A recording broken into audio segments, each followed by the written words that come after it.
Bonjour à tous et bienvenue sur ma chaîne. Donc, je suis April, je suis autiste et depuis 2020 je fais des vidéos pour parler d'autisme.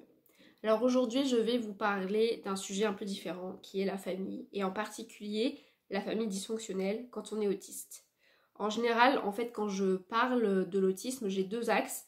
Soit je parle de l'autisme de l'intérieur, comment moi je le vis, donc de manière introspective. Et de temps en temps, je fais des vidéos plus scientifiques sur les particularités de l'autisme, avec des références, des sources. Et soit je parle de l'autisme dans la société. Donc comment l'autiste est perçu par les autres, accepté, pris en charge, comment ça se passe dans le monde professionnel, quand on est parent soi-même, et dans la famille. Donc aujourd'hui, je parle de ça, de la famille. Et j'ai intitulé cette vidéo Être autiste dans une famille dysfonctionnelle, une double solitude, puisque quand on est autiste, vous le savez, on part avec un handicap quand même qui est qu'on n'a pas les codes sociaux de manière innée. On doit les apprendre intellectuellement, par essai-erreur, par observation. Et donc ça prend du temps, de l'énergie. Et c'est vrai que quand on a une famille saine et aidante, c'est cette famille qui va nous permettre aussi de comprendre comment on peut vivre dans le monde, qui va nous donner les clés qui nous manquent au départ. Donc la famille, c'est hyper important. De toute façon, de manière générale, la famille, c'est le premier cercle intime de relations. La relation à la mère, mais aussi au père, c'est ce qui va constituer plus tard nos relations aux autres, notre relation à nous-mêmes, qui va façonner notre identité, notre compréhension du monde. Donc c'est vrai que naître dans une famille aimante, c'est vraiment hyper important pour tout un chacun. Donc quand on est autiste, on a vraiment besoin d'être soutenu et accompagné. Ça, je l'avais déjà expliqué, que même si soi-même on est très très résilient et très autonome et indépendant, il nous faudra toujours quand même une aide extérieure pour compenser justement ces particularités, cette fatigabilité.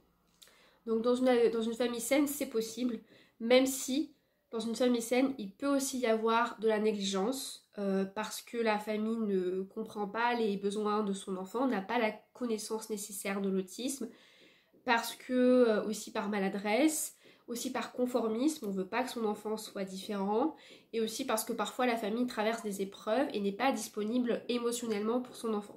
Mais ça, normalement, c'est de manière ponctuelle. Or, il se trouve que parfois, vous avez une famille qui est indisponible émotionnellement pour toute la vie de son enfant. Là, dans ce cas-là, c'est chronique et ce n'est pas sain, c'est malsain. C'est donc être dans une famille qui ne fonctionne pas bien, on va dire, pour l'appeler comme ça, donc une famille dysfonctionnelle.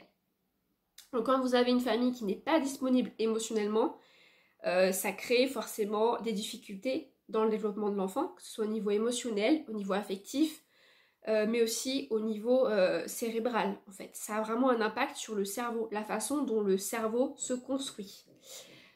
Et quand on est autiste dans cette famille-là, c'est une double solitude, puisque cette famille ne peut pas nous apporter la compréhension du monde dont on a besoin pour progresser, pour devenir autonome et pouvoir avoir une place plus tard. Non, au contraire, cette famille, donc soit par négligence, mais la négligence c'est une forme de maltraitance, ne va pas prendre en compte les besoins de son enfant autiste, ne va pas chercher à comprendre, à l'accompagner, va nier son ressenti, voire il va carrément y avoir de la maltraitance émotionnelle, verbale et physique, donc dénigrer son enfant, le rabaisser, le maintenir sous emprise, voire le frapper. Voilà. Et dans ces cas-là, la famille n'est pas un soutien, n'est pas un pilier pour l'autiste, au contraire, elle le maintient sous sa coupe, parce qu'en fait, dans une famille dysfonctionnelle, euh, ils n'ont pas la volonté de permettre à l'enfant de devenir un individu autonome. Ce n'est pas dans leur intérêt. Leur intérêt, c'est de pouvoir contrôler leur enfant. Et donc, ils ne vont pas chercher à lui donner les clés de compréhension du monde. Au contraire, ils vont davantage les lui retirer. Donc déjà, quand on est autiste, on a du mal à comprendre un peu les règles de l'extérieur. Mais en plus, quand on est dans une famille dysfonctionnelle, on nous les enlève davantage, voire on va comprendre que l'enfant autiste, il a des difficultés et on va jouer là-dessus pour davantage le manipuler et le faire culpabiliser pour que l'enfant manque de confiance en lui et préfère donc se raccrocher à son parent maltraitant, qui va pouvoir continuer du coup à le manipuler et à le dominer. En fait, dans une famille saine, vous avez des rapports équilibrés, plus ou moins égaux Voilà, même si les parents, c'est sûr, ont l'autorité parentale. Dans une famille dysfonctionnelle, vous n'avez pas cette égalité. Vous avez des gens qui contrôlent les autres. Vous avez même des adultes qui contrôlent d'autres adultes, d'autres membres de la famille et qui contrôlent aussi leurs enfants. Donc ça forme parfois tout un système familial qu'on dit dysfonctionnel. Donc forcément pour les autistes, ils sont doublement coupés du monde en fait et ils sont doublement handicapés entre guillemets dans ce monde. C'est pour ça que je parle de double solitude. Et parfois, donc moi j'ai grandi dans une famille dysfonctionnelle, parfois je me sens parfois plus proche des gens qui ont eux-mêmes grandi dans une famille dysfonctionnelle, je les reconnais ou alors on en parle, que des autistes eux-mêmes. Puisqu'en fait ça crée une sorte de communauté de personnes qui se ressemblent avec des personnes qui vont être soit coupées de leurs émotions, soit au contraire hyper sensibles, hyper vigilants, au contraire très intéressés par l'extérieur, très altruistes, à se remettre beaucoup en question, à avoir un fort sentiment de culpabilité, de honte, à être hyper exigeants envers eux-mêmes. Donc ça va créer des tempéraments comme ça avec lesquels moi je me reconnais, enfin, dans lesquels je me reconnais et avec lesquels j'aime bien justement interagir. Voilà, je trouve des points communs.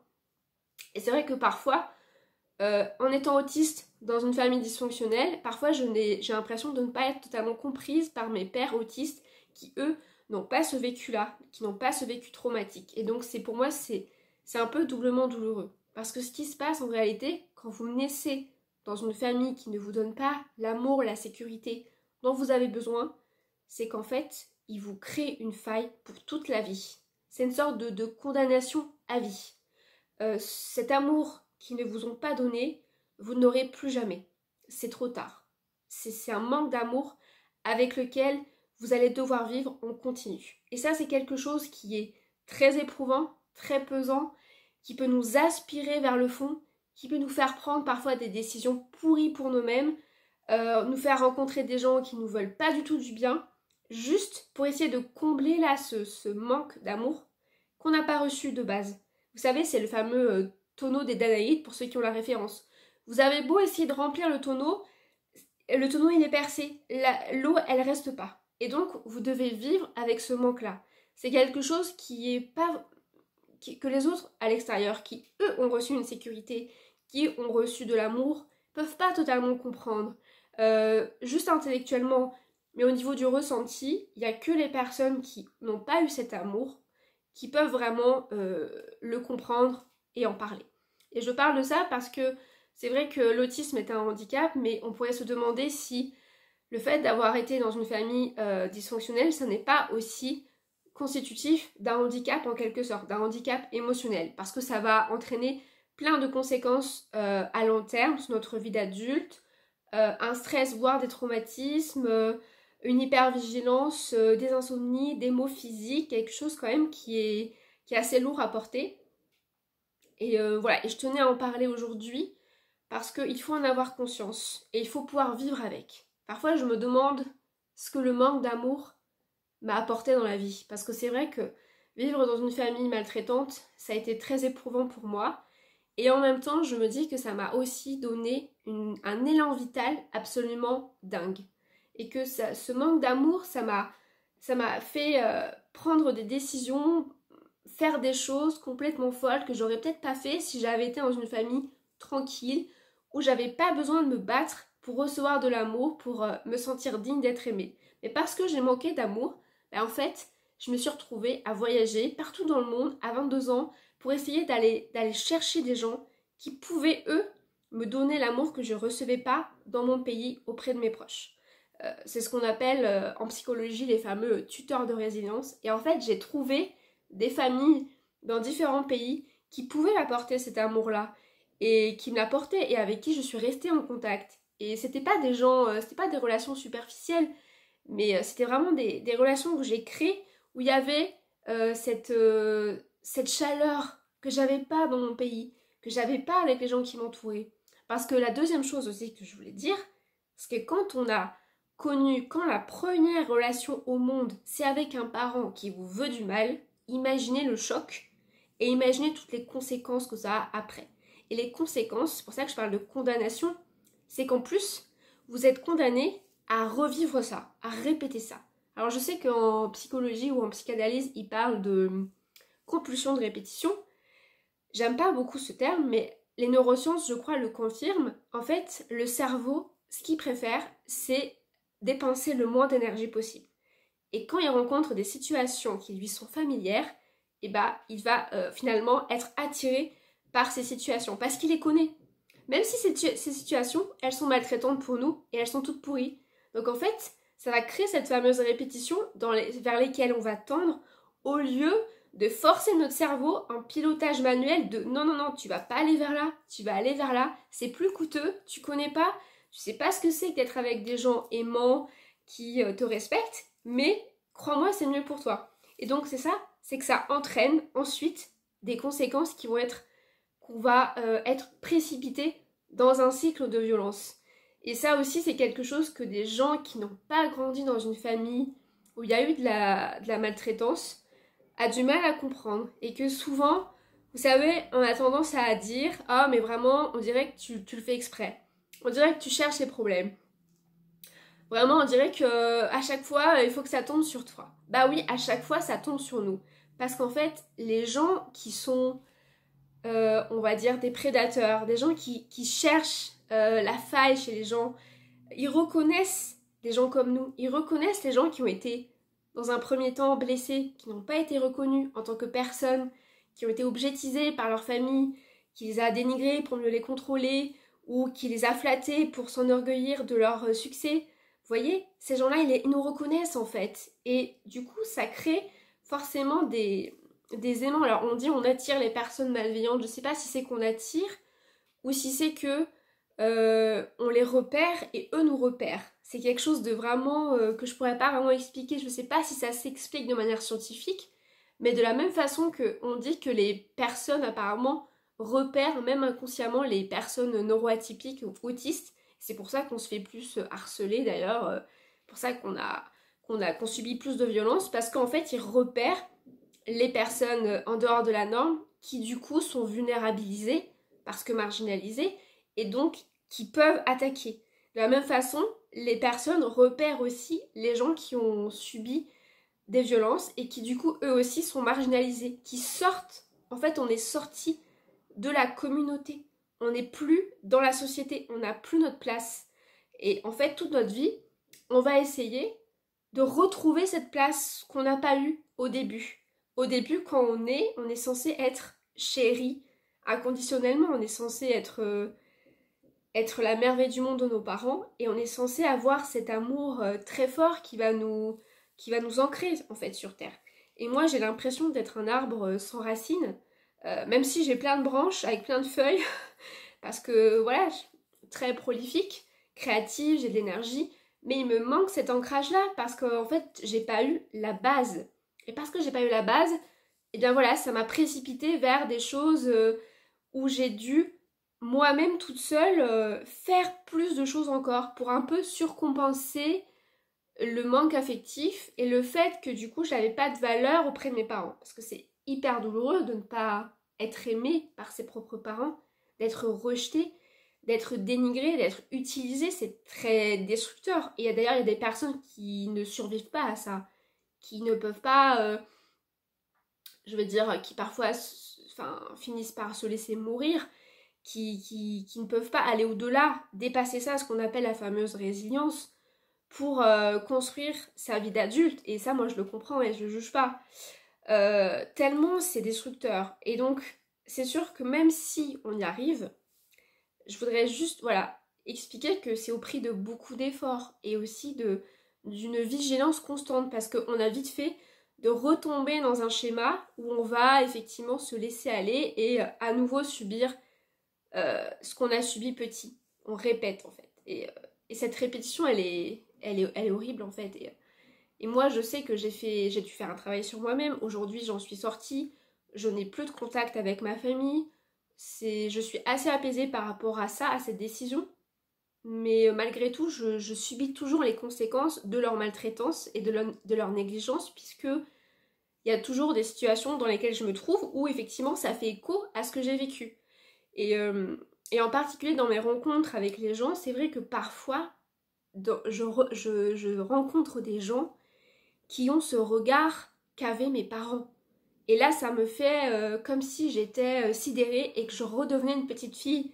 Parce que je retrouve ce regard de prédateur avec ses yeux de serpent qui attendent que je tombe pour pouvoir, en gros, me rouspéter et me rabaisser davantage. Je le vois, ce regard, chez certaines personnes. Et c'est quelque chose qui est très effrayant pour moi. Alors aujourd'hui, je suis un peu plus apaisée, dans le sens où avant, je pouvais avoir très peur. Maintenant, ça m'arrive de moins en moins. Je suis de moins en moins sidérée quand ça m'arrive. Maintenant, j'ai plus de la compassion pour des personnes qui, en fait, ont cette aigreur-là, cette hostilité, et qui me font revivre ce que j'ai vécu petite, parce que eux-mêmes sont mal dans leur vie. Et voilà, en fait, moi, ça a rien à voir avec moi, mais juste, ça s'accroche à moi, ça s'accroche à ma blessure. Et forcément que ça va d'autant plus me toucher. Et donc, il y a des personnes qui vont pas être accrochées par ça, ça va pas les toucher, parce qu'en fait, ils ont pas ce vécu-là. C'est pour ça que dans le harcèlement, il y a vraiment la question du ressenti de la personne qui est harcelée. Autant une personne peut se faire insulter tous les jours et ça l'impacte pas, et dans ce cas-là, on peut pas parler de harcèlement.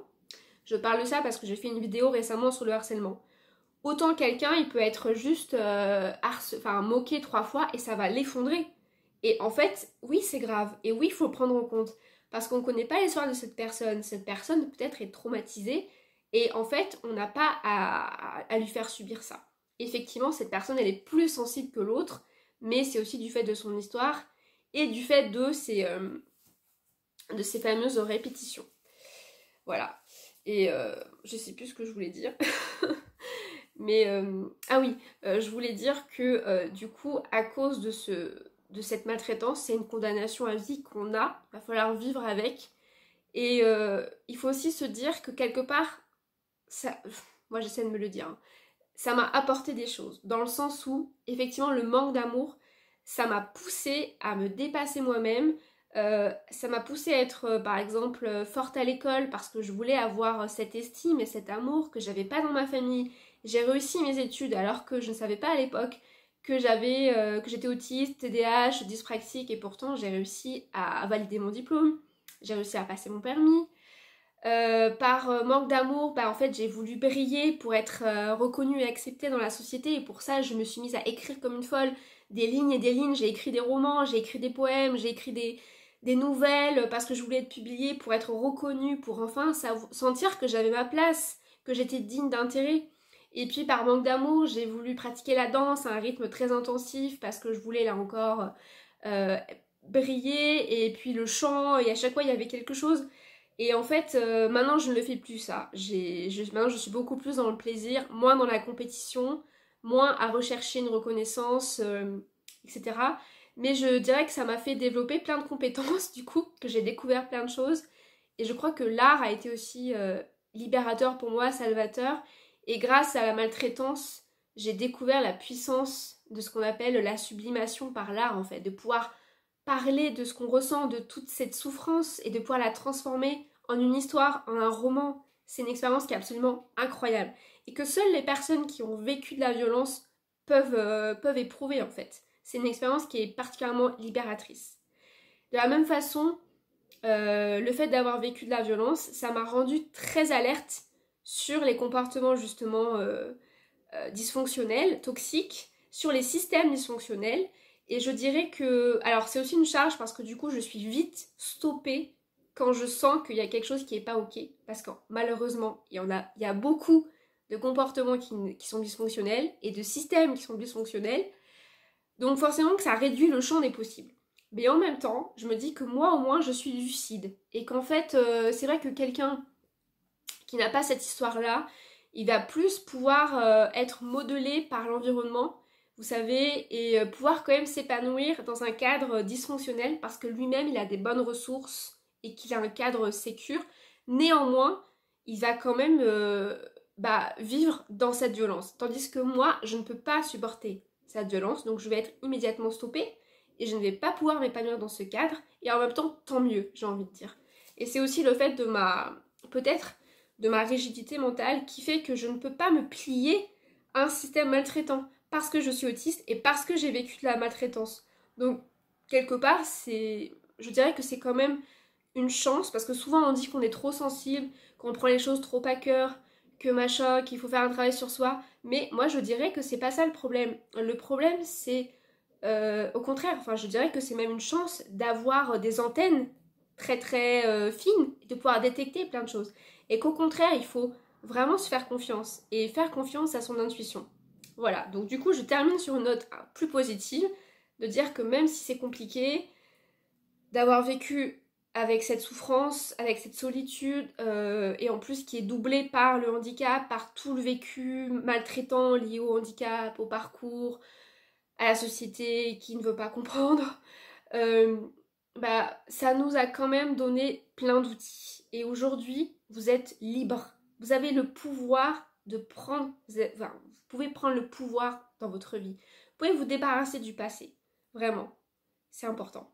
Voilà, c'est tout ce que je voulais vous dire. Je vous souhaite une très belle fin de journée. Je vous dis à bientôt pour une nouvelle vidéo sur ma chaîne.